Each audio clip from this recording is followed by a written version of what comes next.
Have you ever noticed how the most important rule in a relationship is the one nobody ever actually talks about until it blows up? Oh, you mean the friendship rule, the invisible clause in the contract about opposite-sex best friends? Exactly. Most couples don't even discuss it. They just stumble into a massive fight months into the marriage, or one person quietly starts ghosting their oldest friends just to keep the peace. Which is heartbreaking because it's such a failure of courage. It really comes down to this core question. Do you see marriage as an addition to two full lives or a total replacement for them? Right. And it usually starts subtly. Like with Divya and Ritesh on their third date in Indore. Ritesh hears about her close male friend Samir and asks how close they are. Which honestly is a totally reasonable question on the surface. It's neutral. He's just trying to map her world and see where he fits. Totally. But it's also a test.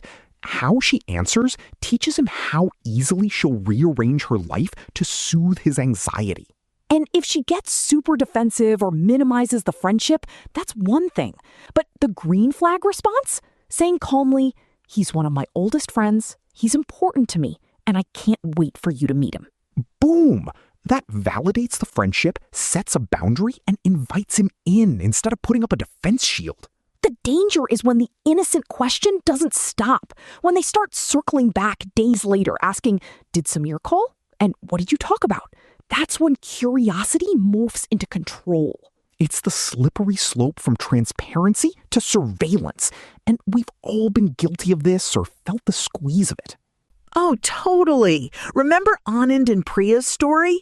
Anand casually mentions his brilliant business partner Sunita, whom he relies on completely. And Priya, dealing with past trauma from an unfaithful ex, feels that buried nerve get touched. So what does she do? She asks for phone passwords under the banner of total trust. Classic inversion, dressing up surveillance as a virtue. But swap the genders and the chill in the air is still exactly the same. This isn't about one's sex, it's about a pattern of wanting oversight. True intimacy is knowing you could look and choosing not to. Surveillance is just the constant, exhausting need to verify. Now, to be fair, feeling a pang of insecurity isn't automatically toxic. A marriage is unique. The real question is, does that insecurity lead to a conversation or a decree? Right. Like a husband noticing a friend getting a little too familiar at a party. The control path is a blanket ban. I don't want you hanging out with him anymore. While the conversation path is specific and vulnerable. Hey, when he had his arm around you, it made me uncomfortable. Can we talk about it? One tries to protect the connection. The other tries to shrink your entire world down to size. So, if you're ever in this spot, how do you actually figure out what your partner's grand vision of marriage really is? You ask the ultimate test question. Put the specific friend aside for a second and ask, 5 years from now, what do you hope my world looks like outside of our home? What friendships have I kept alive? Ooh, that is so good.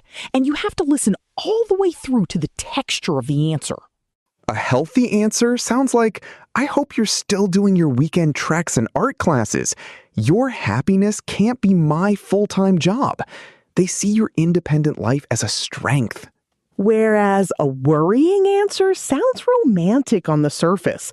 Like, we'll build a whole new circle as a couple, just the two of us. But beneath the romance, it's a quiet strategy of absorption. Because when your friends become only their friends, your reality check is gone. You lose your outside eye. So remember, your marriage shouldn't be a cramped little container you're forced to squeeze into. It should be a home base that gives you all the room in the world to keep growing.